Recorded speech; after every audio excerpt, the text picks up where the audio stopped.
Hello and welcome back to SF at Giants Recap. And the Giants, they win 8-5, beating the Braves and not getting swept. So that's what we're going to go over in today's recap. Make sure to subscribe and like if you do end up enjoying. So let's go over how the offense did today. The offense, they finally showed up. We did some good things today. We only had 8 strikeouts, which is the main thing that contributes to our success. Is the less strikeouts, the more runs we get. It's been proven over and over again, and we did it today.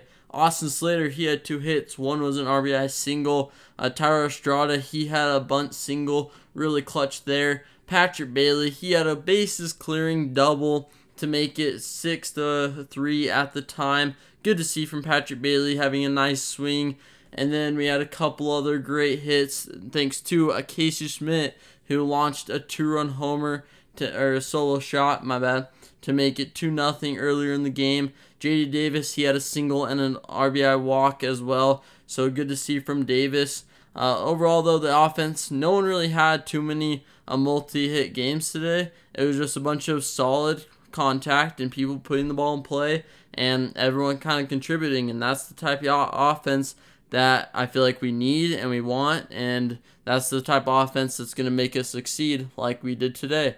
So heading into a series versus the Reds, that'll be crucial. We're behind the Reds, or we're tied or behind them right now, and so we have to get a couple games on them and get a couple games back into the wild card if we want to stay competitive. And so it's good to see games like these to know that we actually can win games and we can show up. So we're going to head on to the pitching side of the game. Tristan Beck, he started the game. He went 4 1/3. He did allow 3 runs, but he got 5 strikeouts. And if you erase that 5th inning that he pitched in, he did great. I think that Kapler, if your name's not Logan Webb or Alex Cobb, you have to limit them to less than 5 innings. 4 innings at max. Anyone else, they can only go 4 innings, because after that, they kind of fall apart and the lineups start to kind of get a hang of how they are. And it's been happening over and over again. Same with Junis, Manaea, Stripling, every one of those guys.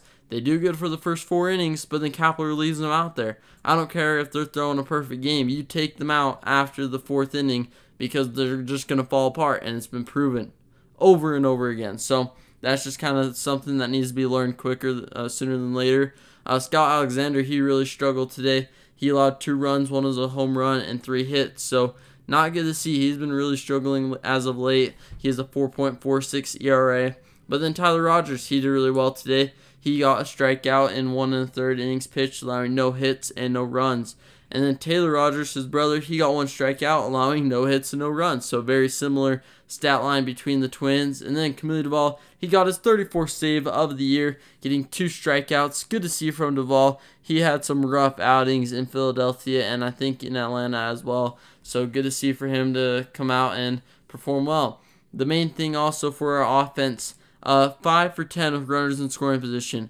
That is a tremendous improvement from what we've been doing when we lose. When we lose, it's 1 for 10, 1 for 8, 0 for 6, something like that, around that area, and that is a recipe for disaster. And so when we go for 5 for 10, the runners in scoring position, that is how you know this team is going to win, because it all counts on runners in scoring position and how many strikeouts we had. Those 2 things. If the strikeouts are around 12 to 15 and we're 0 for 6 or 1 for 6 with runners in scoring position, I'm willing to bet we lost. And that's the main difference in our wins and losses, are those 2 stats. I want you to pay attention to them next time you watch the game, and you'll see that it results in a loss or a win on those 2 stat lines right there. So that will do it for today's recap. Make sure to subscribe and like, and I'll see you next time for a new SF Giants Recap video.